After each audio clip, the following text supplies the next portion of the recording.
मैं कुमार गुड्डू बिहार की धरती से चल के। सर मेरा क्वेश्चन आपसे, मेरा नाम अखिलेश है और आप बिहार की राजनीति से बिलोंग करते हैं। तो बिहार की राजनीति में जो हम देखते हैं सबसे बड़ी चीज़ वह है वहाँ पर क्राइम। राजनीतिक पार्टी में क्रिमिनल्स आते हैं, क्राइम रेट बढ़ रहा है, युवा इन्फ्लुएंसर्स क्राइम से लेकर। नो डाउट कि वहाँ का यूथ भी बहुत सक्सेसफुल है, बहुत काम करता है, लेकिन मोस्टली लोग क्राइम से जुड़े हुए होते हैं। इस पर आप क्या कहना चाहेंगे? देखिए, जब आप बहुत बढ़िया से बिहार की राजनीति 90 से के बाद वाले कालखंड को देखेंगे तो आप देखते हैं कि वहीं से माइग्रेशन शुरू होता है। खेती से माइग्रेशन सबसे पहले शुरू किया गया, उसके बाद पढ़ाई के लिए माइग्रेशन होना शुरू हुआ। तो बिहार का जो सामाजिक ताना बाना है ना, वो एक तरह से जो अच्छे लोग, पढ़े लिखे लोग, जो समझदार लोग थे ना, वो अपनी रोजी रोटी और कमाई के लिए बिहार से बाहर चले गए। और हुआ ये कि जो गांव ग्रामीण इलाके में अनपढ़, अशिक्षित और जो लोग एक तरह से लोकल स्तर पे जिन चीज़ों को कब्जा करके अगर वो अपनी परवरिश और अपनी चीज़ों को बढ़ा रहे थे, उसमें सरकारी टेंडर की ठेकेदारी थी, बालू थी, शराब वाले मामले में 16 साल से देख रहे हैं। तो इसके लिए वो उसको पावर चाहिए। अपराधी लोगों ने गिरोह बना लिया और चीज़ों को करना शुरू कर दिया और राजनेताओं ने भी उसका भरपूर उपयोग किया। चुनाव के वक्त आप देखेंगे, आप किसी भी दल में देख लीजिए, वो बिहार के किसी दल में भी उपचुनाव हुआ, बिहार में आप देखे होंगे 4 उपचुनाव में तरारी से किसको टिकट दिया? भाजपा ने। तो भाजपा ऐसी पार्टी है जो कहती है कि हम विश्व की सबसे बड़ी पार्टी, हम बहुत क्लीन लोगों को रखते हैं, मगर एक सुनील पांडे जैसे जो नोटेरियस अपराधी रहे हैं, उनको जब टिकट देने में सक्षम नहीं हुए तो उनको बेटे बुला के टिकट दिया गया इनडायरेक्ट रूप से। तो आप कमोबेश देखेंगे कि बिहार के अभी 243 विधायक हैं, उसमें से 126 पे बहुत ही गंभीर केसेस चल रहे हैं, मर्डर, हत्या, अपहरण, इन तरह की चीजों को। तो क्रिमिनल ही अब पॉलिटिशियन हो गए बिहार में। पहले पॉलिटिशियन को मदद करते थे, मगर अब क्रिमिनल ही डायरेक्ट राजनीति को कर रहे हैं। तो अब जहां से मैं बिलोंग करता हूं, मैं एक उपमा पे उदाहरण के तौर पे आपको बता देता हूं। मैं विक्रम विधानसभा बिलोंग करता हूं। भाजपा की हालत यह है कि 2005 में भी उसको अपना कैंडिडेट नहीं मिला था, तो उन्होंने लोजपा से आयातित एक अनिल कुमार को भाजपा में ज्वाइन कराया और 10 साल वही विक्रम से विधायक रहे। और जब वो 2015 में हारते हैं तो 2020 में उनकी टिकट काट दी जाती है और निर्दलीय लड़ते हैं।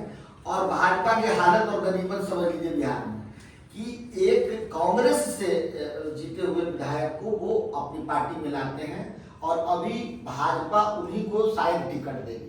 तो भाजपा के पास तो कैंडिडेट है ही नहीं, अब इनको क्यों लाया गया, ये सबसे बड़ा प्रश्न है। अपराधी छवि के लोगों को सारी पार्टियां जानती हैं कि हमने कोई वैसा काम नहीं किया है कि जो हमारे काम पे कोई वोट दे। भाजपा जदयू 20 साल से है, तो न शिक्षा में काम किया है बढ़िया, न स्वास्थ्य में काम किया है, न रोजगार में किया है। तो उन्होंने ऐसी व्यवस्था बना दी कि अपराधी तरह के लोगों को उन्होंने टिकट देना शुरू कर दिया, उनको संरक्षित करना शुरू कर दिया और उनका समाज में एक दबदबा होता है।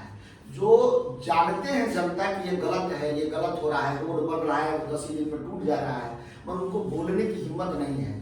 अपने अधिकार के लिए भी वो वोट नहीं दे सकते हैं और उसको ऐसी तरीके से दिखाया जाता है डर को, जैसे कि लोग स्वतः उन चीजों को स्वीकार कर लिए हैं। पहले डराया जाता है, फिर कुछ आर्थिक प्रलोभन देके उनको खुश किया जाता है। गरीब लोग, अनपढ़ लोग, अशिक्षित लोग जो नागरिक बने ही नहीं, वो 100, 200, 500 रुपये लेके और चुनाव के लास्ट 3 डेज में वो अपनी ओपिनियन को उनके हिसाब से दे देते हैं। तो ये पूरे बिहार के ऊपर जाता है कि अच्छे कैंडिडेट भाजपा भी नहीं चुन पाई है और वो उस तरह के लोगों को ला रही है जो कि समाज में दबदबा बनाए हुए हैं। अपराधी हैं या नहीं है, मगर अपराधी छवि है। अपराधी उनके साथ संगत में रहते हैं। आप मान लीजिए अपराधी नहीं भी, और अगर आपके यहाँ पे बैठे 20 लोग अपराधी तत्व के लोग हैं, तो वो तो बाहरी दुनिया वाले देख के ये कहेंगे ना कि ये तो अपराधियों का सरगना है। भाई अपराध खुद नहीं करता है, मगर अपराधी इसके पास आते जाते हैं। तो समाज के निचले लोग बोल नहीं पा रहे हैं। और यही दुश्वारी है जो क्राइम, और आप देखते हैं कि बिहार में क्राइम बहुत ज़्यादा है। आप एडीआर की रिपोर्ट निकाल के देख लीजिएगा कि बिहार में 2005 के पहले क्राइम बहुत ऊंचा था। 2005 और 12 के बीच में नीतीश जी ने थोड़ा बहुत उसको बहुत बढ़िया कंट्रोल किया सुशासन के नाम पे। जब से इनको प्रधानमंत्री बनने का शौक लग गया और जीतन राम मांझी जी को देखे वो दूसरी तरह की राजनीति करने लगे, वो अब देख लीजिए 4 बार अल्टा पलटी करते रहे, वो अब उनके पास जो है सिर्फ जीतने का वही फंडा है, अपराधियों को साथ लाओ। अनंत सिंह को कभी बाहर लेते हैं, कभी अंदर करते हैं। उधर आप देख लीजिए शहाबुद्दीन जी को जब मरने के बाद उनके बेटे को आरजेडी अंदर लेती है। आप सभी तरह के अपराधियों को देख लीजिए। आप मुन्ना शुक्ला को लोकसभा में इलेक्शन लड़ाए वैशाली से आरजेडी में, तो आप मुख्य चेहरा किसी भी पार्टी का अपराधी छवि वाले, दबंग छवि वाले ही रहेंगे, नेता आपको नहीं दिखेगा। आप बता दीजिए, आपके भाजपा में भी नित्यानंद राय की छवि क्या है? आज भले वो गृह राज्य मंत्री बन गए, मगर बिहार के लोगों को पता है कि उनकी छवि क्या थी। सम्राट चौधरी की क्या छवि है, उनकी भाषा को आप देखते ही होंगे। तो उस तरह के लोगों को आगे बढ़ाया गया है जो अपराधी संरक्षित नेता दिखे, और इससे 5 साल उस अपराधियों को छूट दिया जाता है अपने क्षेत्र में गलत काम को करने के लिए, अपहरण, फिरौती, लूट मार, इन तरह की चीज़ों को, और फिर उनको चुनाव में उनसे मदद लिया जाता है। दोनों एक दूसरे के पूरक हैं। समाज बदलना चाहता है बिहार के समाज, मगर इन अपराधियों और अफसरों के ऐसे कुचक्र में फंसा हुआ है समाज कि वो डर के मारे अपनी अभिव्यक्ति को सही दिशा में नहीं दे पाते हैं। ऑब्वियसली बिहार को अगर निकलना है तो अच्छे लोगों को साहस करके आगे आना पड़ेगा। मैं भी उसी कड़ी में हूँ। मैं अकेले अपने एक दो मित्रों के साथ घूमता हूँ अपने क्षेत्र में। ऐसा माहौल है हमारे यहाँ का कि आपको डर लग जाएगा अगर आप किसी नेता के एकदम से ओपोनेंट हो जाएंगे। जब उनको लगेगा कि हार की स्थिति में है तो आपकी अपनी सुरक्षा के लिए खड़ा होना पड़ेगा, और नहीं तो हजारों वैसे लड़के घूम रहे हैं जो बिहार में क्राइम को 5000 और 2000 में करने के लिए तैयार है। तो मगर तो पर भी हिम्मत करना पड़ेगा। मैं हिम्मत किया हूँ। मैं आप लोगों से आग्रह करता हूँ कि बिहार से जो लोग माइग्रेट करके दिल्ली, मुंबई, पंजाब कहीं भी गए, आपका संस्कृति, आपका पारिवारिक पृष्ठभूमि, आपके दादा उस क्षेत्र के महान व्यक्ति होंगे, सामाजिक व्यक्ति होंगे, सैकड़ों हजारों लोगों की सेवा करते होंगे, वो गरीब दुखियों को हेल्प करते होंगे। तो एक जो आपका लीगेसी है वो खत्म हो जाएगा दूसरे जनरेशन में। तो आपको लौटना है। आप देखिए अमेरिका का हालत की, आपको कैसे H1 वीजा के जरिए बाहर किया जा रहा है। तो आप तब तक किसी के काम के रहेंगे जब के पास आपके वर्क करने का फोर्स है। किसी भी गुजरात, दिल्ली, मुंबई में आप वही काम कर सकते हैं जब आप वर्क करने के काबिल हैं। 60 साल के बाद आपको कोई नहीं पूछेगा। तो आपका गृह राज्य है, आइए और बिहार को सुंदर बनाइए। सर, मेरा नाम प्रभात त्रिपाठी है और मैं इंडियन वॉइस न्यूज़ 24 से हूँ। अभी आपने अपने वक्तव्य में ये कहा कि अपराधी हर पार्टी में तथाकथित आपने सारे पार्टियों के लोगों को बोला इनका इससे संबंध है, इनका इससे संबंध है। अगर ऐसा है तो सत्ता में तो वही लोग हैं। हाँ। कभी लालू यादव रहते हैं तो कभी नीतीश जी आ जाते हैं। पिछले 30 सालों से यही कहानी चल रही है। नीतीश जी का ये कहना है कि मैंने सड़क दिया, बिजली दिया। लालू जी का ये कहना है कि मैंने गरीबों का उत्थान किया, मैं गरीबों का नेता हूँ। इस तरीके से प्रशांत किशोर किस प्रकार के नेता होंगे बिहार के लिए, इस पे कुछ बताएं। बढ़िया से बताता हूँ। जो लालू जी की राजनीति रही, उनको भी हम मान लेते हैं उनके शासन कालखंड में लीडर रहे तो जनता उनको वोट दी ही होगी। उन्होंने गरीबों को, दबे कुचलों को, जैसा कि वो कहते हैं कि उनको मैंने आवाज दिया, मान लेते हैं आवाज दिया, मगर शिक्षा के मापदंड में, स्वास्थ्य के मापदंड में, रोजगार के मापदंड में उन्होंने क्या किया? जिनको आवाज दिया उनको तो पढ़ाया लिखाया ही नहीं। तो वो उस परिदृश्य को आज 20 साल से इसीलिए बाहर हैं क्योंकि उन्होंने वो चीजें, मौलिक चीजें नहीं दी जो जनता की जरूरत थी। अब उस एकदम निम्न चले गए सामाजिक, राजनीतिक, आर्थिक वातावरण में जो 2005 में नीतीश जी का आगमन हुआ और उनको सुशासन बाबू के तौर पे मीडिया ने रिप्रेजेंट किया और उन्होंने कुछ हद तक चीज़ों को किया। मगर उसी परिप्रेक्ष्य में मैं बता देता हूँ कि 2005 में केंद्र में किसकी सरकार थी? यूपीए की सरकार थी। यूपीए की सरकार अगर ग्रामीण सड़क बनाने के लिए पैसा नहीं देती नीतीश बाबू को, तो क्या वो सड़क बना सकते थे? यूपीए की सरकार में वही आपके रघुवंश बाबू ग्रामीण विकास मंत्री थे, उन्होंने रोडों के लिए बहुत पैसा दिया था, उन्होंने मिड डे मील का शुभारंभ करवाया था, उन्होंने मनरेगा का काम शुरू करवाया था। तो अगर इन सब चीज़ों के लिए केंद्र जब राज्य को सपोर्ट कर रही थी तभी न नीतीश बाबू विकास कर पाए। तो एक तरह से मनमोहन सिंह को मैं थैंकफुल बोलता हूँ और ग्रेटफुल बोलता हूँ कि उन्होंने बिहार की ओर देखा। मगर यही अब दूसरी कड़ी में भाजपा वाली सरकार को बताऊंगा, पहले वो फिनिश कर लूँ। तो वही नीतीश बाबू, सुशासन बाबू और विकास बाबू कहला गए कि उनको पैसा केंद्र से मिला तब, और किसी मापदंड में आपने कुछ बेहतर किया। मैं ऑब्वियसली मानता हूँ, मैं मानता हूँ कि आपने ऑर्गेनाइज क्राइम को कंट्रोल किया था, मैं मानता हूँ कि आपने मनमोहन सिंह के सहयोग से आपने रोड कुछ अच्छा बना दिया था। आज भी ग्रामीण रोड बिहार का बहुत खराब है, जो मुख्य सड़कें हैं ना वही ठीक है। आपको बता देता हूँ जानकारी के लिए, मैं विक्रम क्षेत्र में घूमता हूँ और ऐसे सैकड़ों गांव ग्रामीण से जुड़े हुए गांव टोला हैं जो अभी पक्कीकरण भी नहीं हुए हैं, और जो पक्कीकरण हुए हैं वही 10 साल पहले पक्कीकरण हुए, अभी उसमें रिपेयरिंग हुआ है, बड़ा बड़ा गड्ढा है, ठीक है। तो वो मीडिया का एक क्रिएशन है कि रोड के नाम पे उनको ये चीज बना दिया गया है। मगर नीतीश बाबू ने भी वो चीजें नहीं की जो उनको करना चाहिए था। शिक्षा को अगर सबसे ज्यादा इतिहास जब लिखा जाएगा कि शिक्षा को सबसे ज्यादा गर्भ में लालू जी ले गए कि नीतीश बाबू ले गए, तो मेरे हिसाब से नीतीश बाबू ले गए, ठीक है ना। लालू जी के रिजिम में हमने पढ़ा है।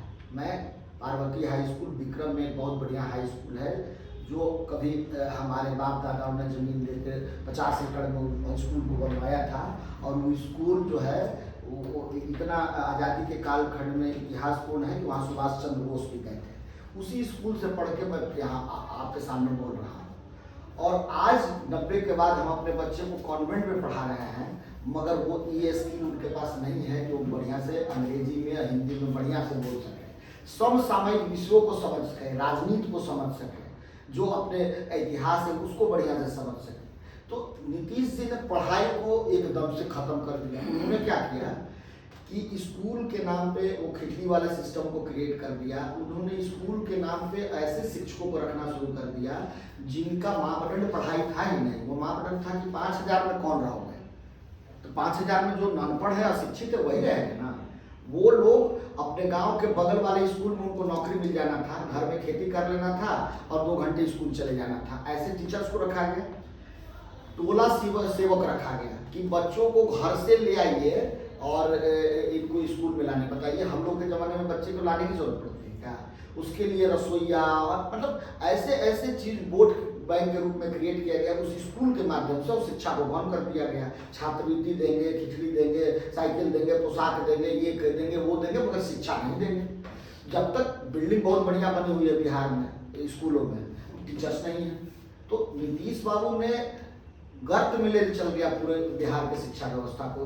कॉलेज, पटना कॉलेज का आप नाम सुने होंगे, बिहार में बहुत नाम था, बड़े बड़े IAS IPS हुए, मगर अभी चले जाइए वहाँ पे आप 1/3 टीचर ही नहीं, 1/3 ही टीचर बचे हैं, नई नियुक्तियाँ भी नहीं हुई है। अब इस डबल इंजन के सरकार में जहाँ ये कहा जा रहा है केंद्र से भी कि हम बहुत भैया फिनिश करते, आप नीतीश बाबू पे बोल दिया। आप जो आपने कहा था कि प्रशांत जी क्या करेंगे, उसको फिनिश कर देते हैं। प्रशांत जी पहली बात बोले हैं कि अगर सड़कें टूटी हैं तो 5 साल नहीं बनेगी तो कोई दिक्कत नहीं, अगर नाली टूटी है तो 5 साल नहीं बनेगी तो कोई दिक्कत नहीं, अगर इंदिरा आवास में आपका पैसा नहीं आया है तो कोई बात नहीं। मगर जिस सेशन 90 के बाद और 2005 से 2025 तक ने अपनी शिक्षा दीक्षा नहीं ले पाए हैं, उसके वजह से मजदूर बन गए हैं।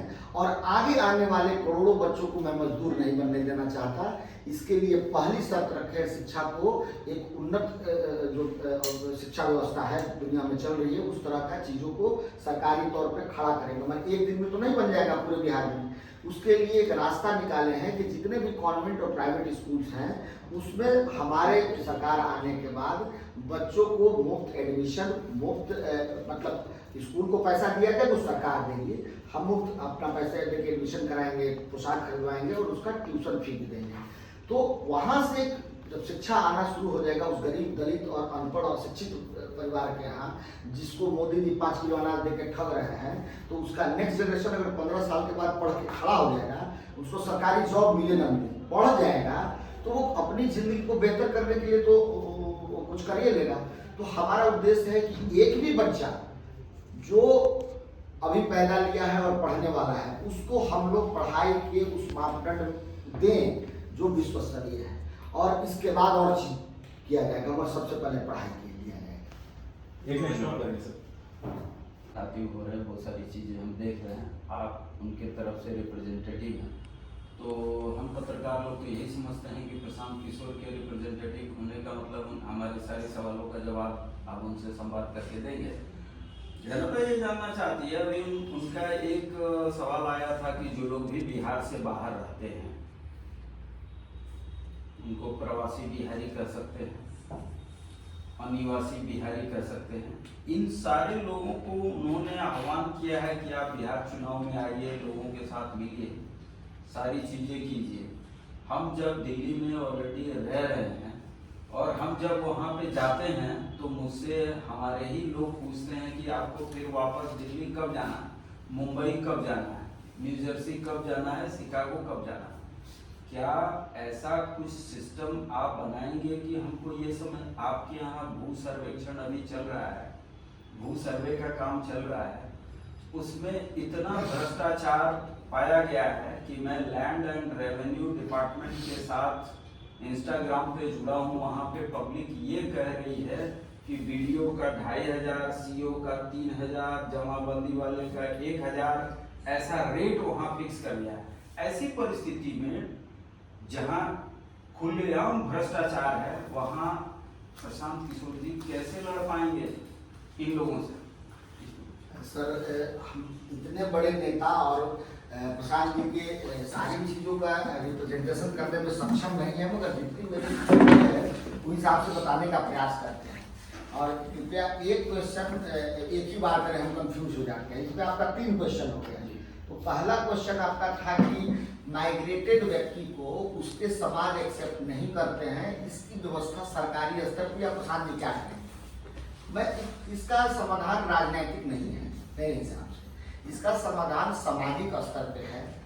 जैसे मैं अनुमान के तौर पे बताता हूँ, जिन क्षेत्रों में घूमता हूँ, जहाँ भी जाता हूँ, तो गांव में 50% बड़े बड़े मकान जो पूर्व में बड़े जमीन वाले थे, बड़े व्यापार वाले थे, बड़े पढ़ने वाले होशियार व्यक्ति थे, उन सारे घरों में ताला लगा हुआ है, क्योंकि आजीविका के लिए वो माइग्रेट करके अपनी बुद्धि विवेक को इस मतलब व्यवसायिक युग में वो अपने आप को दूसरे जगह लाके खड़ा कर दिया। क्योंकि 90 के बाद खेती बर्बाद हो गया तो खेती वाले भी लोग गायब होने लगे। जो पढ़े लिखे लोग थे वहाँ उनकी व्यवस्था नहीं थी, तो वो अपने नेक्स्ट जनरेशन को अच्छी पढ़ाई के लिए वहाँ से लेके चले आए। तो 50% लोग अगर आपके गांव में ताला बंद है और जो 50 लोग हैं गांव में, वो बेहद ही कम पढ़े लिखे, अशिक्षित और समाज का ताना बाना जातिवादी और उस तरह का एक है जो और भी संकुचित हुआ है। पहले से समाज का सोच बहुत संकुचित हुआ है। आप बचपन में कुछ देखे होंगे, आज कुछ देख रहे होंगे। तो इसका सामाजिक हल ये है कि जो लोग 50% के घर में ताला बंद है ना, वो लोग समय समय पे एक साथ आया करें, क्योंकि लोकतंत्र में तो भाई आपका संख्या बल का महत्व रहता है। तो अगर 50% जिस घर में ताला बंद है गाँव में, वो 50% होली के टाइम भी एक साथ आएंगे, तो कम से कम 50% तो आप लोग बोलिएगा कि भैया अभी हम लोग नहीं जाएंगे। अकेले तो बोलने में भी आपको लग रहा होगा कि भाई क्या बोल रहे हैं, क्या जवाब देगा। तो धीरे धीरे ये चीज़ें होंगी। लोग राजनीतिक चीज़ें बिगड़ने की वजह से सामाजिक ताना बाना बिगड़ा है। जब फिर से यहाँ खेती बेहतर किया जाएगा, व्यवसायिक खेती किसान भी कहते हैं कि बढ़ावा देंगे और उसको लेबर हम मुफ्त मनरेगा के थ्रू दे देंगे। जब खेती में भी लोग आके जुड़ने लगेंगे, लोग फिर इंस्टीट्यूशन आपका बहुत बढ़िया बनने लगेगा, शिक्षा का, स्वास्थ्य का, अन्य चीज़ों का, तो फिर वो रिवर्स माइग्रेशन होगा। जब आपका इंडस्ट्री लगना शुरू हो जाएगा तो जो इंडस्ट्रिस्ट हैं और जो लेबर है वो भी रिवर्स माइग्रेशन शुरू हो जाएगा। तो जो लोग एक बहुत बड़ा तबका जो आपका 2/3 बाहर रहता है, वो जो पॉलिटिकल कारणों से ही बाहर गया है, क्योंकि सारी चीज़ें बंद कर दी, शिक्षा बंद कर दी गई, रोजगार बंद कर दिया गया, स्वास्थ्य सेवाएं बंद कर दी गई, तो आप मजबूरन हैं कि आप अपनी अच्छी ज़िंदगी जीने के लिए बाहर चले जाएंगे। मगर मेरा भैया एक ही बात कहना है कि आप अच्छे को अच्छा बनाने के लिए दुनिया भर में घूम रहे हैं।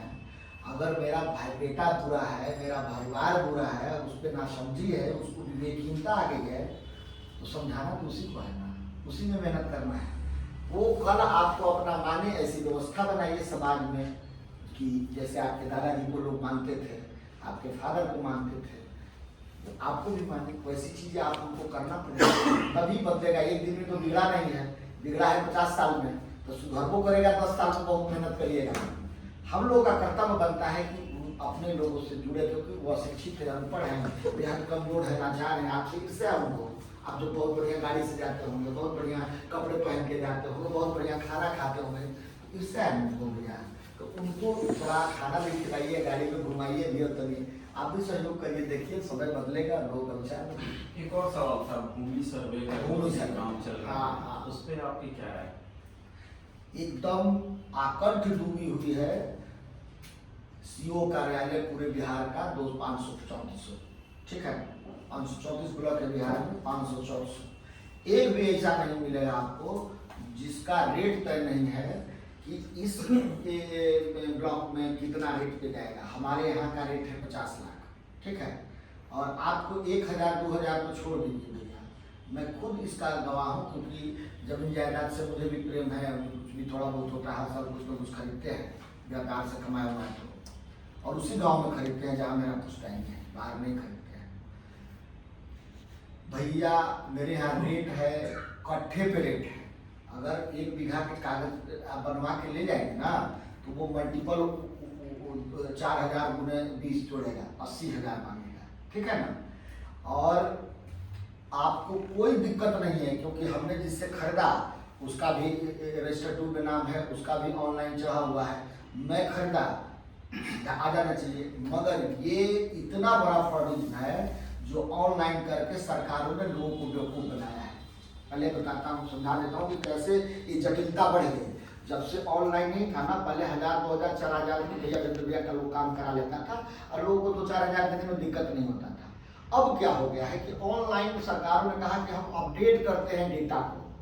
डेटा अपडेट करने वाला वो प्राइवेट एजेंसी था, वो 10-5 हज़ार वाला ऑपरेटर रख के वो काम कराना शुरू कर दिया।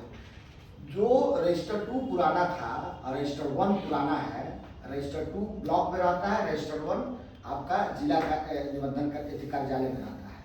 तो जो दोनों में से मिलान करके उसको चढ़ाना था भैया ना, तो 1970, 60, 80 के पहले जितने कर्मचारी थे वो हिंदी में लिखते थे, 1973 लिखे वो हिंदी में।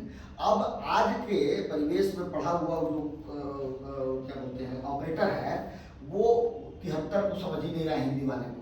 वो अगर 7 ऐसे लिखा हुआ है ना, तो उसको दूसरा कुछ समझ रहा है, 6 को 9 समझ जा रहा है। और इससे हुआ क्या कि खाता, खेसरा, प्लॉट, नाम पता में सब में किसी न किसी में हर एक में वो शुद्धि है। अब वो शुद्धि तो सरकारों ने अपने स्तर से कर दी। जब लोगों को जरूरत पड़ा तब गया भाई कि हमारा ऑनलाइन में जमीन बेचने गया कोई परिवार की, भाई हमको ये जमीन हटाना है।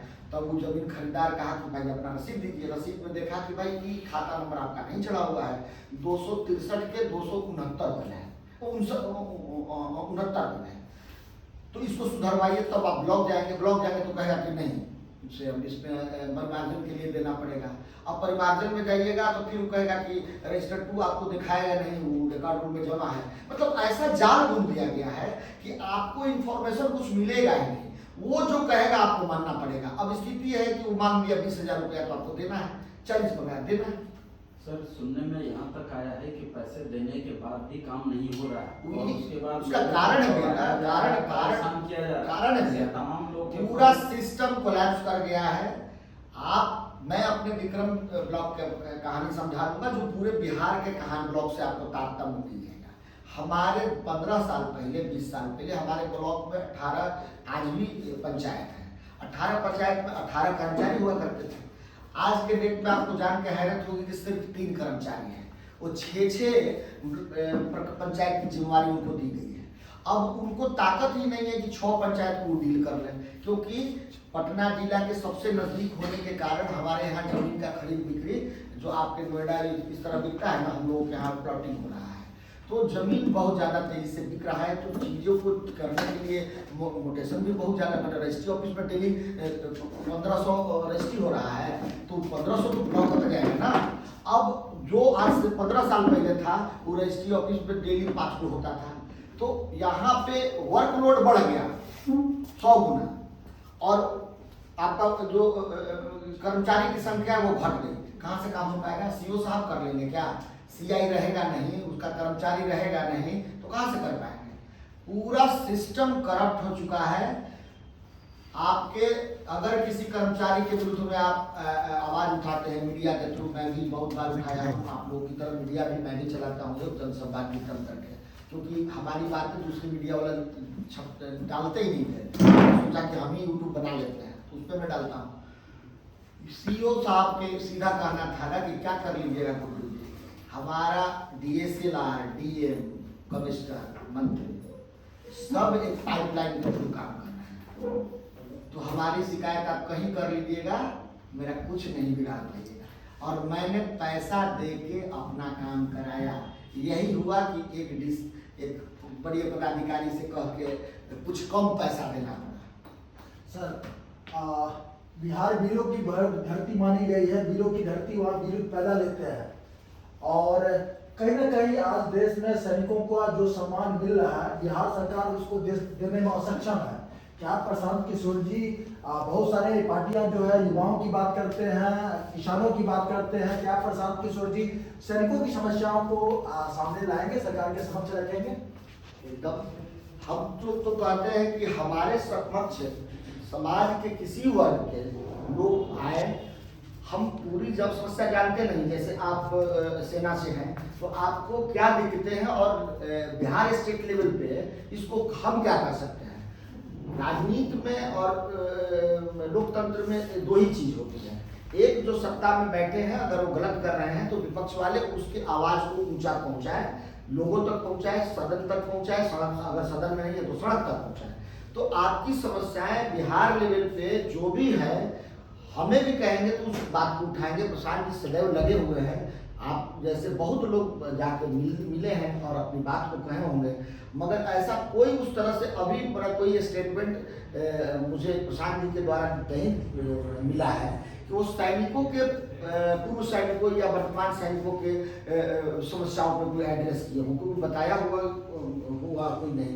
इसलिए मैं पहली बार पहल कर रहा हूँ हाँ, आपके माध्यम से। आप अगर मुझे कुछ समस्याएं वो बताए हैं। सम्मान का भूखा है, सैनिक सम्मान का भूखा है, और सम्मान कहें तो जैसे बाकी राज्यों में सैनिक शहीद होते हैं या दुर्गति को प्राप्त करते हैं, जो उनको शहादत के समय अनुदान और सहायता और सम्मान मिलना चाहिए, वो कहीं ना कहीं बिहार के वीरों को नहीं प्राप्त हो रहा है। जो कहीं ना कहीं जो बिहार देश को दिशा देता है, वीर देता है भूमि से, वो आज कहीं ना कहीं दुखी है।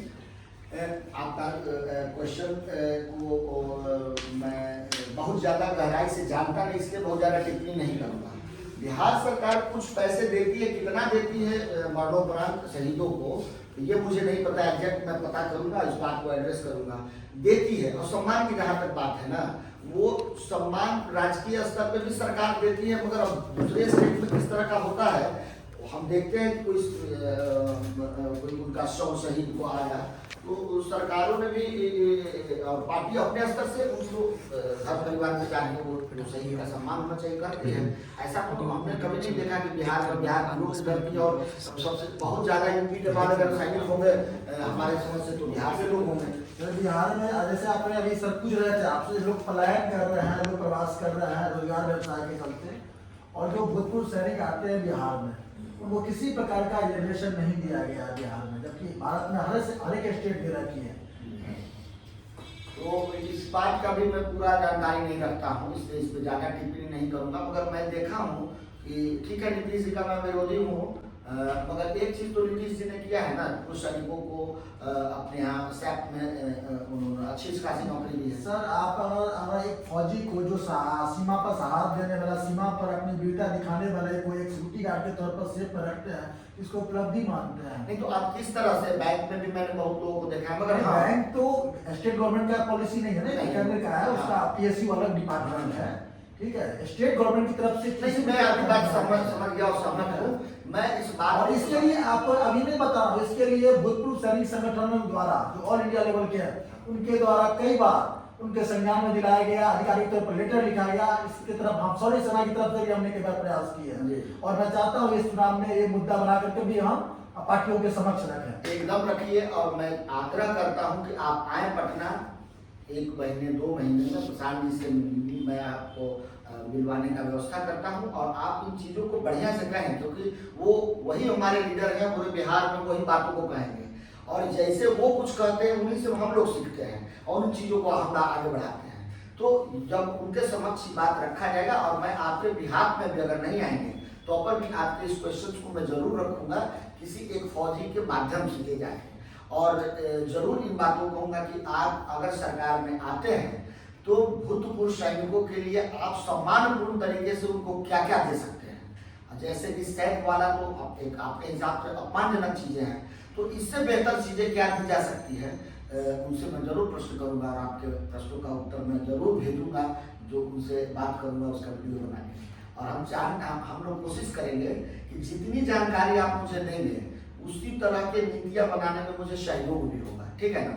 आपने अभी तक बहुत लोग मुझसे प्रश्न किए, मगर आपके प्रश्न का मैं उत्तर नहीं दे पाया, क्योंकि मेरी जानकारी नहीं थी, क्योंकि इस तरह की चीज़ें कोई पूछा भी नहीं हमसे, और आपने बहुत ही सटीक चीज़ों पे निशाना लगाया है। नहीं मैं आपको आश्वासन भी देता हूँ, और प्रशांत किशोर सर इसके बारे में सोचते हैं तो सैनिक का, पूर्व सैनिकों का जल थल वायु सेना का जितने भी भारत के वीर हैं उनका समर्थन आपको सविवेक प्राप्त होगा। जी जी जी जी, मैं उनकी बात को प्रशांत, उनके मन में जो बात चल रही है, मगर मैं क्षेत्र में घूमता भी हूँ, और मैं कोशिश करूँगा कि उस तरह के जो फौज से रिटायर लोग आए हुए हैं उनसे बात करके एक ऐसा मतलब प्रश्न तैयार करूँ जो उनके मन में है, उनके सम्मान के प्रति है, उनके यहाँ पे फिर से अपने आप को खड़ा करने के लिए है, क्योंकि अब तो और ज़्यादा प्रॉब्लम है, क्योंकि अग्निवीर हो जाने के बाद तो बच्चे और 4 साल के बाद आ जाएंगे, तो उनको कैसे सरकारें फिर समायोजित करेंगी, ये एक प्रश्न है। बिहार सरकार में भी इसका बहुत मतलब तरीके से सोचना पड़ेगा कि इनको कैसे जिन चीज़ों को सीख के आए हैं उनको अपने यहाँ कैसे यूटिलाइज करें, उनके अनुभवों का लाभ उठा सकते हैं। अनुभव का लाभ हम कैसे उठाएं। आपका प्रश्न का बहुत बहुत मैं कायल हूँ और धन्यवाद देता हूँ कि बहुत लोगों से मैंने बात किया, मगर आपके इस प्रश्न का सही जवाब मैं नहीं दे पाया, जितना टूटी फूटी उससे मैं दे पाया। सर एक और आखिरी क्वेश्चन है, बिहार की राजनीति जाति और पार्टी से अधिक प्रभावित है, ऐसे में जन स्वराज पार्टी कैसे सत्ता के सिंहासन को प्राप्त करेगा?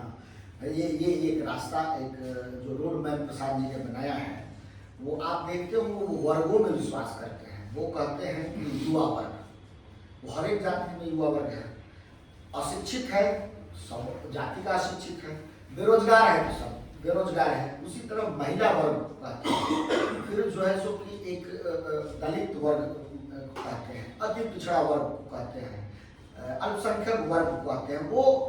वो एक कास्टिज्म को तोड़ने के लिए जो कास्टिज्म खड़ा किया क्यों गया, उससे वो वर्गों को खड़ा करके समझाने का प्रयास करते हैं। जैसे वो बताते हैं कि अगर लालू जी कितने अच्छे बेटे बाप है कि एक अपने 9वीं फेल बेटे को सीएम बनाने के लिए कितना मेहनत कर रहे हैं, और आप कैसे बाप हैं, वही नीचे वाले को बताते हैं कि आप एक कैसे बाप हैं कि डिग्रीधारी जो है सो कि बहुत बढ़िया पढ़ा लिखा आपका बेटा बेरोजगार घूम रहा है, और आप जो है सो कि लालू जी के बेटे को राजा बनाने के लिए तत्पर हैं। आप अपने बेटे के लिए सोचिए, वो हर एक जाति वर्ग में वैसे लोग हैं जिनका बेटा बेरोजगार है, जिनका बेटा अनपढ़ है, जिनका बेटा शराब के नशे में डूबा हुआ है, शराब के गलत धंधे में डूबा हुआ है, सूखे नशे में डूबा हुआ है। वो जाति देख के नहीं है, और जातियों के प्रभाव अब टूट रहा है। मैं बता देता हूँ, मैं पिछले 1 साल से जो अनुभव किया हूँ, सबसे ज्यादा अगर इस जाति के कुचक्र में फंसा हुआ समाज है वो है दलित और अति पिछड़ा, क्योंकि उनको आगे बढ़ने का एक ही रास्ता था, वो था शिक्षा। वो एकदम बिहार में प्राथमिक से लेके माध्यमिक से लेके हाई स्कूल से लेके डिग्री तक एकदम कोलैप्स कर दिया गया, और शिक्षा को इतना महंगा कर दिया कि वो गरीब पढ़ नहीं सकते हैं।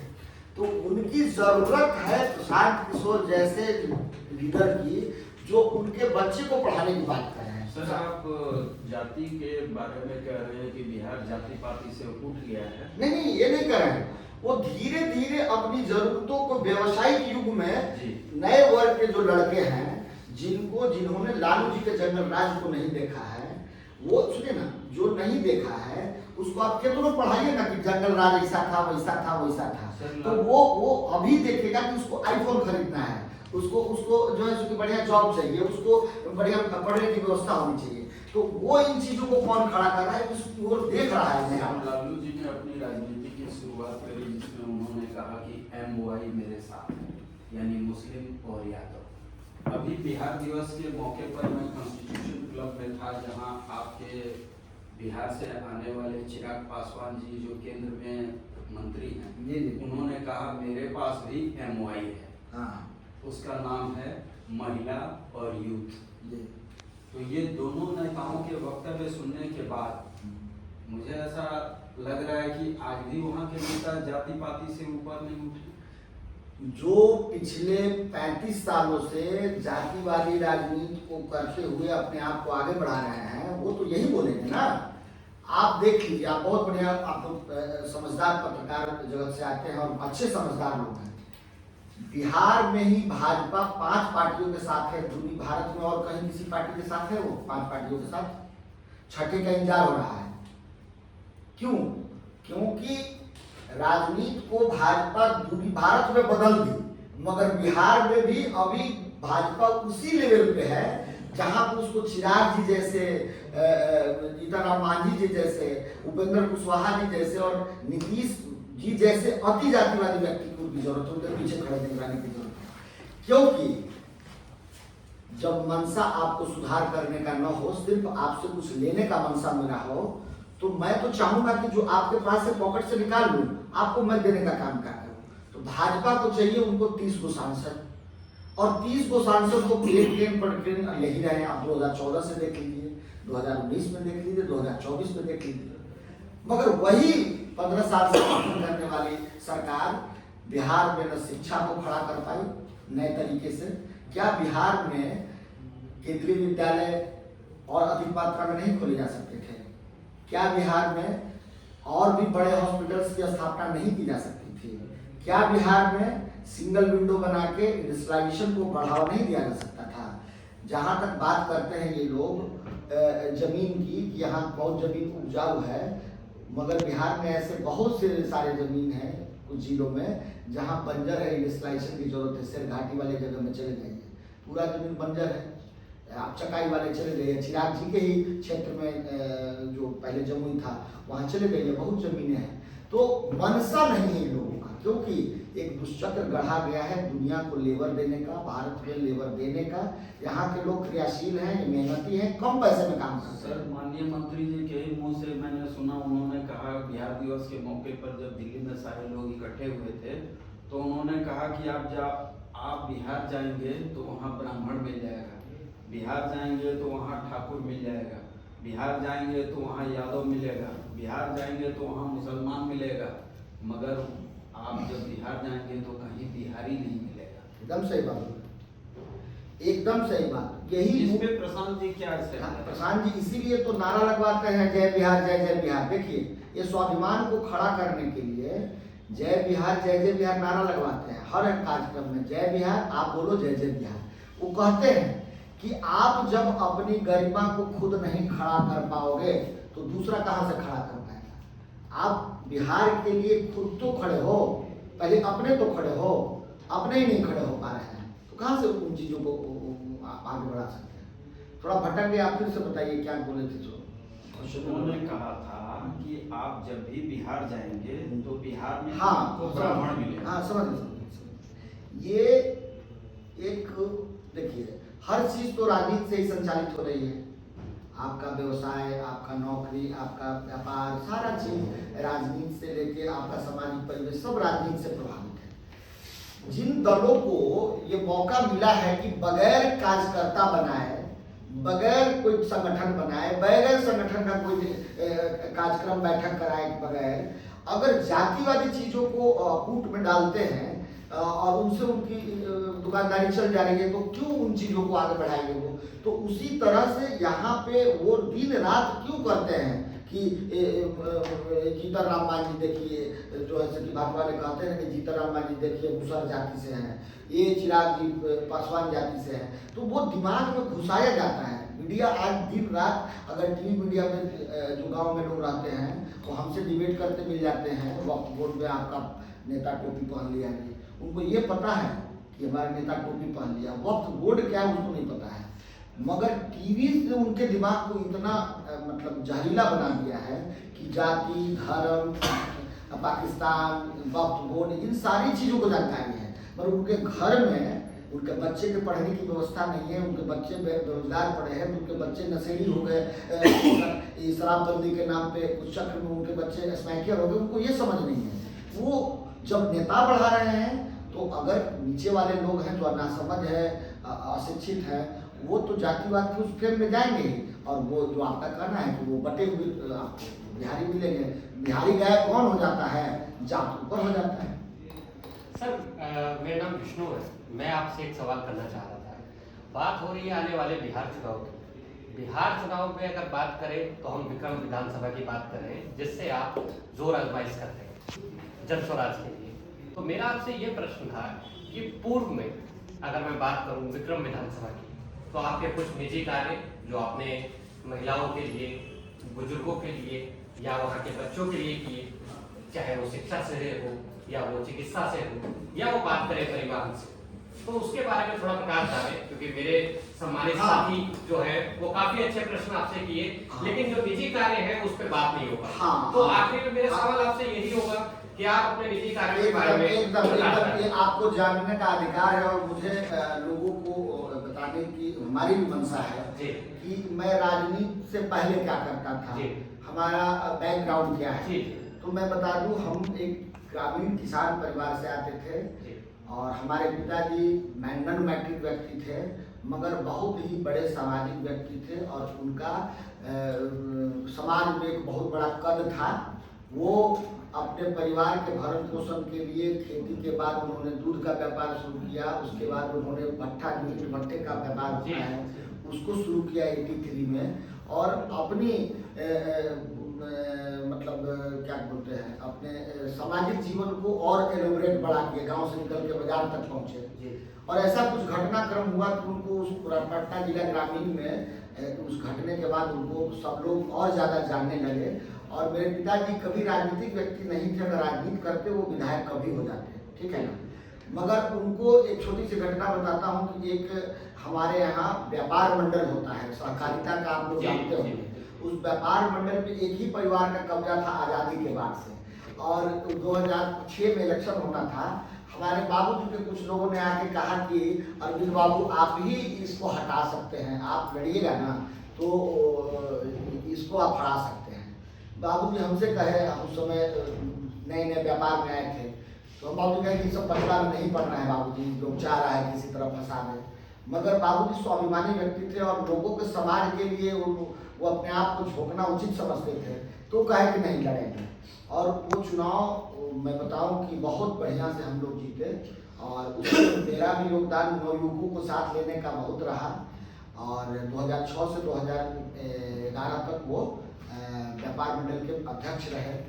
और उसके बाद मैं अपना वही पुश्तैनी धंधा से व्यापार शुरू किया 2000 ईस्वी से, और उसी में और वृद्धि किया, 2-3 भट्टे और किए, और उसी क्षेत्र में किया जो विक्रम विधानसभा का क्षेत्र है।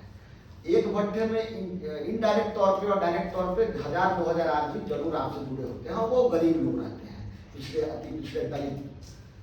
तो वो उससे मतलब 83 से और आज तक भी मैं उस व्यापार को करता हूं, तो जोड़ लीजिए कि कितने लोगों का भरण पोषण और जीवन को मेरे साथ जुड़ा हुआ रहा होगा।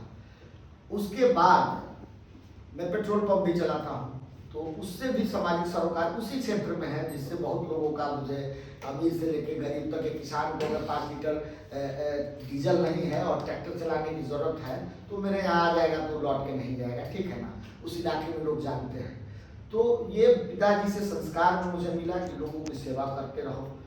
और राजनीति को मैं समझता था बहुत पहले से, क्योंकि मैं पढ़ाई लिखाई में मैट्रिक के बाद भटक गया था, मगर एक अच्छी चीज़ भगवान ने मुझे दी थी कि मैं पेपर का ट्यूटोरियल पढ़ता था, और ट्यूटोरियल पढ़ने से इतने चीज़ों का मेरा मतलब अनुभव है। और मैं आज भी प्रतिदिन अपने महापुरुषों का पुस्तक का मैं अपने घर में लाइब्रेरी बनाया हूँ। हर एक दिन सोने के वक्त या कभी भी मौका मिला तो 10 मिनट 20 मिनट पुस्तक पढ़ेंगे, जो मुझे अच्छा लगा। और सबसे ज़्यादा इधर मैंने पढ़ा है सावरकर को, क्योंकि सावरकर को पढ़ना इसलिए जरूरी था कि सावरकर वाले को जवाब देना था मुझे कि सावरकर क्या थे। तो जब तक हम पढ़ते नहीं तो हम भी गूगल बाबा से कितना जानते हैं, तो हमने उनकी खुद की लिखी पुस्तक पढ़ा।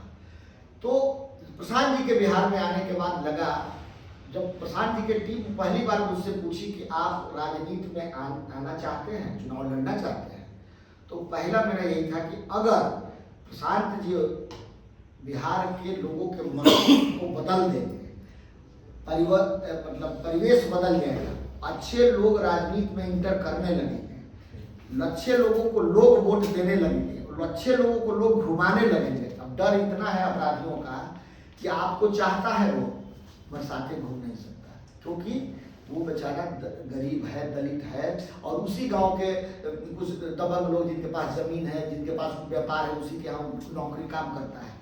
राजनीतिक चीज़ों का वो अपना गला घोंट के और उसके गलत विचारों के साथ वो खड़ा है, मगर आईक्यू लेवल के साथ जब आप बात करेंगे ना तो समझ में आता है कि बेचारा हमारा समर्थक है, मगर उस परिवेश से बंधा हुआ है। तो हम लोग उन चीज़ों को, उस भय के वातावरण को बहुत ही डाइल्यूट किया है। विक्रम में तो मैंने बहुत किया है, ठीक है ना।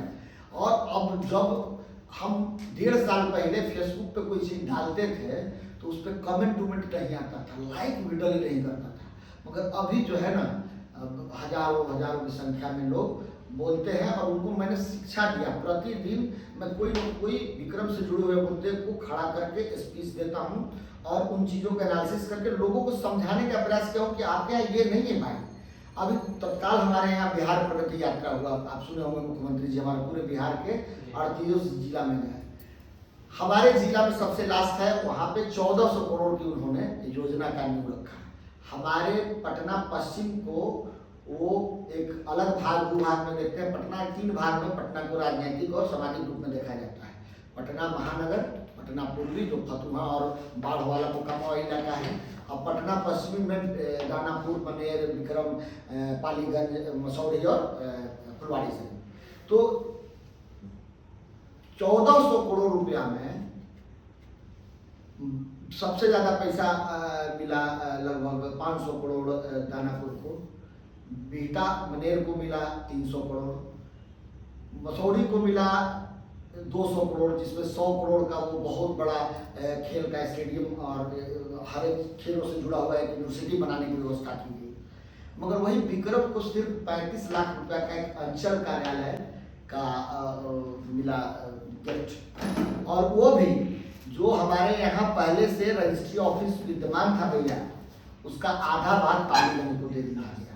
हम लोगों को ये समझाते हैं कि ये डिस्क्रिमिनेशन आपके साथ हो रहा है, क्योंकि आपका राजनीतिक सोच कोई भी इस तरह का रहने वाला न पक्ष में है न विपक्ष में है कि आपकी आवाज को आवाज दे पाए। तो लोग समझ रहे हैं कि बात तो ठीक कर रहा है कि दानापुर को इतना दिया, अभी विक्रम कुछ नहीं दिया। तो लोग को समझाने का भी यत्न करना पड़ेगा नेताओं को। और ऐसे ही सिर्फ हवाबाजी करके प्रशांत जी के नाम पे कोई चुनाव नहीं जीत लेगा।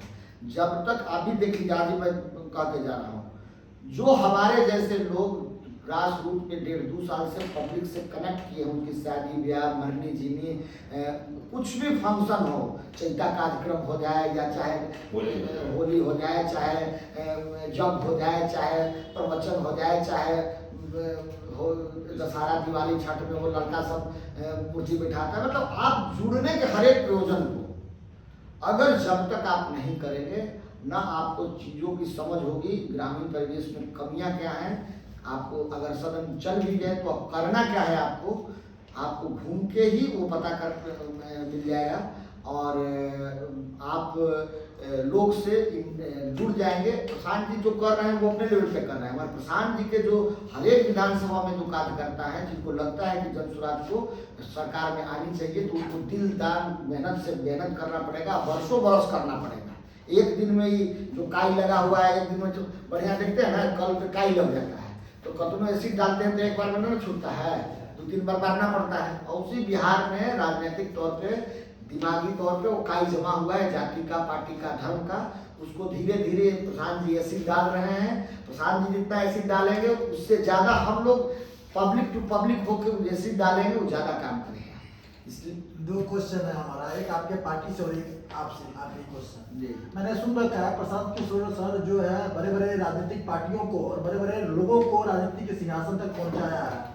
आज ये चाहते हो तो किसी पार्टी या राजनीति से जुड़ करके वो सत्ता के सिंहासन को या सर्वस्व को प्राप्त कर सकते थे, क्या व्यवस्था हो गई जो उनको जन स्वराज जैसी पार्टी का स्थापना करके और बिहार में अपना सामर्थ्य सिद्ध करना पड़ रहा है? जैसा कि वो कहते हैं, अब उसमें सच्चाई कितनी है कितनी नहीं है। उन्होंने कहा कि मैंने 2013 से एक रिपोर्ट छापा था जब हम यूएन में थे, गुजरात के जो ग्रामीण परिवेश की स्कूल है उसमें बच्चों के पोषण और उसकी शिक्षा को लेके, तो उसी समय उनको प्रधानमंत्री जो अभी वर्तमान में है उनको बुलवाए और मिलने का प्रयास, मतलब न्योता भेजा, वो मिले। और प्रशांत जी जैसा कहते हैं कि उसके बाद उन्होंने कहा कि आप मेरे साथ आके इसी पे काम करो, मतलब अगर मेरी दुश्मन गलती है, सरकार के काम को नहीं कर पाई है, तो आप सजेस्ट करो कि कैसे करें। तो वहाँ से उनको उस काम के लिए बुलाया गया और उसके बाद वो वही 2013 वाले इलेक्शन जो विधानसभा का था, तो कुछ चीज़ें वो प्रशांत जी उनके साथ करने लगे। 12 में 13 में जो चुनाव हुआ उसके पहले वो बुलाए उनको, और चुनाव में उन्होंने कुछ अपने नया उस समय फेसबुक, व्हाट्सएप, सोशल मीडिया का दौर आ रहा था जिसका वो जानकार थे, उसके थ्रू विधानसभा चुनाव में मोदी जी को मदद किया। जब वो मोदी जी खुश हुए उनके उस कार्य को देख के, वो 2014 वाले इलेक्शन में भी उनको साथ रखा, फिर वहाँ भी साथ किए। कहते हैं कि हम ही नारा लिखते थे, हर हर मोदी घर घर मोदी, हम ही मंच पे क्या भाषण बोलना है वो बताते थे। वो जो चुनाव रणनीति का काम है वो किया। फिर वहाँ उत्साह जी से बताते हैं कि उनकी बातों में खटपट हो गई। कारण क्या हुआ कि वो लिटरल एंट्री की बात करते थे। प्रशांत का ये मानना है कि सब चीज़ें आईएएस नहीं कर सकते। अगर यही दिल्ली मेट्रो को कौन बनवाया? श्रीनिवास जी बनवाया। श्रीनिवास जी कोई आईएएस तो थे नहीं, मगर प्रशांत का ये मानना है कि जो लोग अपने फील्ड में स्किल प्राप्त कर लिए हैं, इससे वीरेंद्र भी अपने फील्ड में स्किल प्राप्त किया है, कोई आईएएस इनके स्किल को नहीं तोड़ सकता। मैंने जो जीवन में सीखा है कोई आईएएस सीख लेगा जो मेरा जीवन में अनुभव एकदम ग्रास रूट से जो पाया है। उसी तरह से देश को बनाने के लिए लेटरल एंट्री की जो बात अभी भी आप लोग सुन रहे हो ना, उस समय लेटरल एंट्री वाली बात पे ही प्रशांत से उनको झगड़ा हुआ। प्रशांत की बातों को नहीं माना गया, प्रशांत वहाँ से छोड़ के भाग आए। वहाँ से वो कहते हैं कि हम 2015 में आए तो नीतीश और लालू जी को एक कराए और वहाँ पे सरकार बनवाए। उसके बाद जो है चूँकि पूरे भारत में घूम घूम के अमरिंदर सिंह को मैंने किया, केजरीवाल जी को भी कहते हैं, स्टालिन जी को भी कहते हैं, जगह रेड्डी से लेके अभी ये आपके नायडू साहब को भी कहते हैं, ममता जी को कहते हैं कि हमने 10 लोगों को अपना जो व्यवस्था है चुनाव जीतने लड़ने का, उसको रणनीति बना के उनको कुछ सहायता दे के चीज़ों को और आपके पक्ष में हो ऐसा माहौल बनाने के लिए जो जो तंत्र यूज किया जाता है, वो सोशल मीडिया हो या पत्रकारिता जगत से हो, उस चीज़ों को खड़ा करने की बात कर रहे थे। हुआ अब 2000 आप देखे हो कि 2017 में उनको बिहार का जदयू का उपाध्यक्ष बनाया गया, बिहार की राजनीति में इंटर किए, 18 आते आते फिर उनको बाहर कर दिया गया। वो कहते हैं कि मैंने सभी लोगों से इसलिए साथ जुड़ा था कि लोगों के जीवन में बदलाव आए, राजनीतिक लोगों को जो मदद कर रहे हैं, हम जैसी मदद करके वो लोग जीत जाते हैं उसके बाद हमारी बात सुनना बंद कर देते हैं। उसी तरह की योजना जो 2015 में नीतीश और लालू जी को एक कराए, तो 7 निश्चय की योजना वो बनवाए थे। आप सुने होंगे बिहार में 7 निश्चय योजना है। प्रशांत जी कहते हैं और उनका कहना है कि एक भी योजना सही तरीके से उसमें लागू नहीं किया गया। बड़ा मन खीन हुआ। तब मैंने डिसाइड किया कि मैं बिहार और एक घटना का और जिक्र करते हैं कि स्टालिन जी के यहाँ गए हुए थे, और अमूमन वो चीफ मिनिस्टर के ही हाउस में रहते हैं जहाँ भी है जिनको बनाया है। चीफ सेक्रेटरी साहब उसी समय कुछ कांड हुआ था बिहारी लेबर ओवर के लेके वहाँ पे, तो गलिया रहे थे वो अपना अंग्रेजी में खूब, बिहारी वैसा सामने खड़े थे। जब क्रोध वाले वातावरण से जब बाहर निकले तब उनको नजर पड़ा कि हाँ ये बिहारी तो ये खड़ा था और हमारे चेहरे पे भाव दूसरा था। मैंने उसी समय स्टालिन जी को कह के मैं बाहर निकल आया। फिर बाद में बहुत मान मनोहर हुआ, मगर मुझे लगा कि ये तो बिहारी गाली बन चुका है, मतलब हम इसको मदद भी कर रहे हैं, हम ही इसको चीफ मिनिस्टर बनाए मदद करके। और जब बात आती है तो गाली तो हमको भी दे रहा है, कहता है कि मजदूर गाली देता है, और गाली सीधे देता है बिहारी। वो किसी तरह का डिस्टर्बेंस में वो आप देख लीजिए, बिहार के बाहर जो होता है उसमें सीधा कहा जाता है कि बिहारी। अभी पंजाब में स्टूडेंट के साथ हुआ है, सो देखे हैं, तो उनके अंदर ही लगा कि नहीं, बिहारी जो शब्द बदनाम गाली हो चुका है, इसको सुधारने का एक ही तरीका है कि राजनीति में इंटर किया जाए। और जिस दलों को मैंने हाथ पकड़ा, अब बिहार की जनता का हाथ पकड़ते हैं और उसको शिक्षा देते हैं, वही रणनीति बताते हैं कि तुम इस गलती से कैसे बाहर निकलोगे।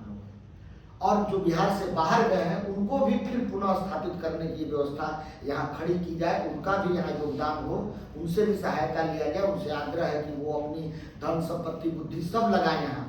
मैं एक इंटरव्यू देख रहा था, वो एथी पर लेते हैं प्रशांत जी, जो कई ग्रुप में एक साथ बोल के वो मीटिंग लिया है, तो जूम मीटिंग बोलते हैं ना, जूम मीटिंग में एक लड़का बिहार का ही था, वो 50,000 करोड़ का मालिक है, 27-28 साल का उम्र है, वो कनाडा में। तो बात करते करते वो आदमी रोने लगा, कहा कि भैया हम जो चाह रहे थे बहुत वर्षों से करना कि बिहार के लिए कुछ करे, वो आप कर रहे हैं, बड़ा मन गदगद है से हमारा पास कुल संपत्ति 50,000 करोड़ है। बोलते तो बोलिए कितना पैसा भेज दें, तो कहे प्रधान जी कहेंगे पैसा नहीं भेजना भाई, पैसा अभी बहुत आ रहा है, पहले तुम आओ अपने घर पे रहो और इन चीज़ों को करो, तब बदलेगा। तो एक लंबी लड़ाई है, ऐसे तो आसान नहीं है। मगर प्रशांत जी ये भी कहते हैं कि हम छोड़ के जाएंगे नहीं, 2 साल लगे, 5 साल लगे, 10 साल लगे। उसी तरह से मैं भी कहता कि अगर राजनीति में जीवन में करूँगा तो जन सुराज अगर अपने नीति सिद्धांतों पे कायम रहे तो जीवन पर्यंत रहूँगा। अगर जन सुराज अपने नीति नियमों से अलग हो जाएगी तो मैं राजनीति नहीं करूँगा, राजनीति से अलग हटाऊंगा, क्योंकि ये लास्ट होप है बिहार को बचाने का।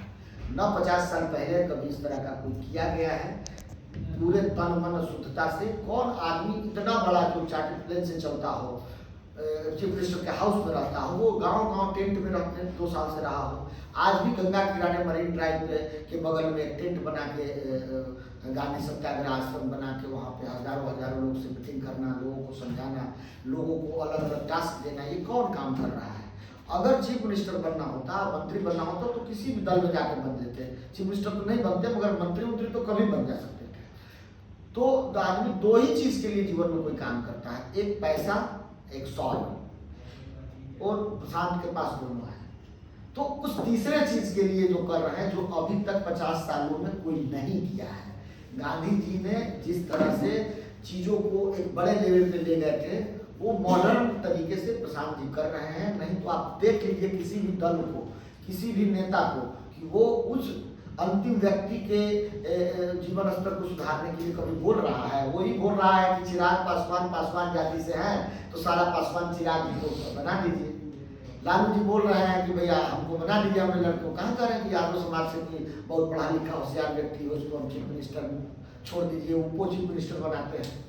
तो वो लोग खुद अपने लिए कर रहे हैं, प्रशांत जन सेवा के लिए कर रहे हैं, फर्क यही है। चलिए एक संक्षेप में बताएं, अगर विक्रम विधानसभा की जनता आपको विजयी बनाती है तो वहाँ की जनता के लिए आप विशेष एक विधानसभा प्रतिनिधि होने के नाते, एमएलए होने के नाते आप क्या करने वाले हैं? देखिए, सबसे पहले शिक्षा के मापदंड को ठीक किया जाएगा, ठीक है ना।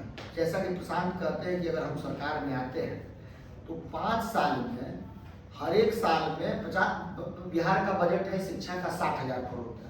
60,000 करोड़ रुपया में अभी 10 को चपरासी बनने लायक उसमें पढ़ाई नहीं होता है। तो जिन चीज़ों से कोई आउटपुट नहीं हो रहा है उन पे पैसे बर्बाद करने की जरूरत नहीं है। प्रशांत कहते हैं कि हम 20,000 करोड़ रुपया उसमें से निकालेंगे हर साल और नए इंफ्रास्ट्रक्चर और नई शिक्षा नीति को उसमें इम्प्लीमेंट करेंगे। जैसे वो उदाहरण देते हैं कि नेतरहाट को देख लीजिए, बिहार के अधीन एक बिहार सरकार की स्कूल थी, अभी वो झारखंड में है, मगर उससे 500 से 1000 लड़के IAS IPS डॉक्टर इंजीनियर बन के निकले वही सरकारी स्कूल से। उस सरकारी स्कूल और इस सरकारी स्कूल में अंतर क्या है? क्योंकि वहाँ पढ़ाई की गुणवत्ता के मापदंड को अच्छा रखा गया है, वहाँ लैब्स अच्छे हैं, वहाँ ऑडिटोरियम अच्छे हैं, वहाँ टीचर्स बहुत अच्छे हैं, वहाँ प्रैक्टिकल बहुत बढ़िया है, वहाँ इन्वायरमेंट बहुत बढ़िया है। तो जब तक इन सब चीज़ों को नए सिरे से नहीं खड़ा किया जाएगा तब तक कुछ नहीं हो सकता। पिछले बिहार में 35 सालों से एक भी ऐसा केंद्र स्थापित नहीं किया गया है शिक्षा के क्षेत्र का जो कि उच्च मापदंड और विश्व स्तरीय हो। तो प्रशांत कहते हैं कि हम हर एक जिला में 534 जिला है, तो हर एक जिला में प्रखंड है, हर एक प्रखंड में पहले साल हम हर एक प्रखंड में एक वैसा स्कूल बनाएंगे। बिहार सरकार के पास हर एक प्रखंड में जमीन है, जमीन तो लेने की जरूरत नहीं है, खुद के पास जमीन है। बात रह गई इंफ्रास्ट्रक्चर, गाड़ी और टीचर, तो टीचर का भी कोई प्रॉब्लम नहीं है। टीचर भी अगर हमारे यहाँ 4 लाख टीचर हैं तो 4 लाख में 40,000 ऐसे बहुत ही कुशाग्र टीचर हैं जिनमें एबिलिटी है, क्षमता है बहुत अच्छा शिक्षा देने की। तो उनका हम लोग इंटरनल एग्जाम कराएंगे, उनको चुन के इन 400-3500 में हम लोग इनकी नियुक्ति कर देंगे और जो उस सब में चल रहा है जिसे चलने देंगे। और जैसे प्राइवेट स्कूल में बच्चों को गांव-गांव से दूर दूर से लाया जाता है ना, उसी तरह से सरकारी स्कूल में सरकारी बसें रहेंगी और एक प्रखंड में मान लीजिए 18 पंचायत है, तो 5 साल में हर एक 3 प्रखंड पे एक तो स्कूल हम लोग बना देंगे, तो मोटा मोटी बहुत कवर हो जाएगा। तो एक इनिशिएटिव तो होगी ना कि शिक्षा में नई चीजें खड़ा होंगी जहाँ से बच्चे नेक्स्ट जनरेशन के पढ़ के आगे जाएंगे। तो प्रशांत का सबसे पहले शिक्षा पे जोड़ है, वही शिक्षा का जोड़ अगर सरकार में आएगी तो हम विक्रम में भी इम्प्लीमेंट करेंगे। विक्रम प्रखंड में 4 दिशा है पर 5 तो बाजार है हम लोग के यहाँ। विक्रम है, सैदाबाद है, कल्पा है, पतूत है और आराम है। इन 5 जगह पे एक स्कूल बना देंगे, पूरा पंचायत कवर कर देगा। हमारे यहाँ प्राइमरी स्वास्थ्य की सबसे बड़ी प्रॉब्लम है। हमारे यहाँ कोई भी रेफरल अस्पताल उस तरह का नहीं है जो कि स्वास्थ्य सेवाएं गरीब को दे पाए, वो सिर्फ रेफर करने के लिए है। न वहाँ डॉक्टर बढ़िया रहते हैं, न नर्सेज रहते हैं, न कंपाउंडर रहते हैं, न दवा रहती है। आप सुने होंगे हमारे यहाँ ट्रामा सेंटर जो अटल बिहारी वाजपेयी बने थे ना, उस समय CP ठाकुर जी हमारे यहाँ के मंत्री बने थे, स्वास्थ्य मंत्री। तो उन्होंने बिहार में हमारे ही विक्रम में ट्रामा सेंटर दिए। ट्रामा सेंटर 2003 में बन के तैयार भी हो गई, मगर आज तक वो ट्रामा सेंटर उद्घाटन की बात हो रही है। अभी फिर चुनाव आया है तो ट्रामा का ड्रामा शुरू हो गया। अभी सम्राट चौधरी 1 महीना में जाएंगे, शिलान्यास करेंगे। अब कह रहे हैं कि उसमें नहीं नया बनाएंगे, और नया भी बनाएंगे तो PPP मॉडल पे बनाएंगे। PPP मॉडल तो आप लोग समझते ही होंगे, प्राइवेट पब्लिक प्राइवेट पार्टनरशिप। उसमें क्या होगा कि सिर्फ अमीर लोग इलाज कराएंगे। तो सबसे पहले हमारी जरूरत है विक्रम के एक बहुत बढ़िया सरकारी अस्पताल की, जो हम लोग अगले 5 साल में इसको करने का प्रयास करेंगे। पढ़ाई और खेल के नहीं बढ़िया सुविधा होने की वजह से हमारे बच्चे नशे की हो जा रहे हैं। हमारा बिहार पूरा पंजाब हो चुका है। आप गली गली मोहल्ले मोहल्ले शराबबंदी के नाम पे हर एक 3 में से 1 लड़का शराब का डिस्ट्रीब्यूटर हो चुका है, और दूसरा हर एक 5 में 1 लड़का जो है सो कि स्मैक का डिस्ट्रीब्यूटर हो चुका है। तो ये क्यों है? क्योंकि हम लोग, आप भी बचपन में रहे होंगे तो देखते होंगे खेलने की विधा आपके पास थी, क्रिकेट खेलते थे, फुटबॉल खेलते थे, गाँव में बड़ा बड़ा मैदान होता था। तो आपका एनर्जी वहाँ जा रहा था, नशे की ओर जा नहीं रहे थे। तो हमारे यहाँ खेल का सारा व्यवस्था बंद कर दिया गया, न कोई स्टेडियम है, न कोई स्पोर्ट्स कॉम्प्लेक्स है। तो मेरी मतलब मैं खेल से जुड़ा हो रहा हूँ, क्रिकेट बहुत बढ़िया खेलता था, तो मेरी दिली इच्छा है कि खेल के वैसे एक विक्रम मापदंड में खड़ा करूँ जिसमें हर एक छोटे बड़े इंडोर आउटडोर गेम का बढ़िया से खेलने की व्यवस्था हो, वो देश राज्य स्तर के लोग जाए और हमारे बच्चे भी उसमें खेले और खेल के अपने जीवन को कम से कम स्वस्थ रखे और खेल में भी अपना वो एक अपना क्या बोलते हैं कैरियर बनाए, ठीक है ना। तो शिक्षा, स्वास्थ्य और खेल, और हमारे यहाँ हमारे विधानसभा में 2 बियर फैक्ट्री था। देखिए सरकार की नीति है, हमारे यहाँ 2 बियर फैक्ट्री थी, एक रूबी ग्रुप का था जो दरियापुर नवतपुर में है और एक कनपा में विक्रम में था। दोनों को शराबबंदी के नाम पे दोनों को बंद कर दिया गया, उसमें 10-10 हज़ार लोग काम करते थे। तो जो इंडस्ट्री था उसको भी बंद कर दिया गया। ये सबसे पहले इंडस्ट्री को चालू कराने का व्यवस्था किया जाएगा और इस तरह की अन्य छोटी बड़ी योजनाओं को वहाँ लगाया गया कि ग्रामीण स्तर पे ही लोगों को कुछ रोजगार मिले और सरकार के द्वारा, बैंकों के द्वारा लोगों के हाथ में कुछ पैसे दिया गया जिससे वो अपने जीवन यापन को आगे बढ़ाएं। जो अशिक्षित रह गए हैं वो अब अपने आप जीवन को आगे बढ़ाएं। इसी तरह की चीज़ों को करने का प्लान है विक्रम के लिए भी, मेरा यही सपना है। धन्यवाद सर। और पहले मैं धन्यवाद देना चाहता हूँ श्री राम सेना के राष्ट्रीय अध्यक्ष हमारे भाई साहब वीरेंद्र सिंह सूर्यवंशी जी को, जिन्होंने यह प्रेस वार्ता ऑर्गेनाइज की, और दिल से आभार भैया का। और आप लोग जो पत्रकारिता जगत से आए हैं, सोच समाज की रोहित जी, सोच समाज से रोहित जी, और समृद्ध भारत से संतोष पांडे जी, सर्व सेवा से अजय झा जी, और इंडियन वॉइस न्यूज़ 24 से प्रभात त्रिपाठी जी, आप लोगों का बहुत बहुत दिल से आभार, जिन्होंने आप लोगों ने मुझे अपनी बात को रखने का मौका दिया और इतना समय दिया, इसके लिए बहुत बहुत धन्यवाद। और सारे व्यूवर्स को भी मेरा प्रणाम कि आप भी मेरी बातों को सुन रहे हैं इन लोगों के माध्यम से, आपको भी बहुत बहुत नमस्ते, धन्यवाद।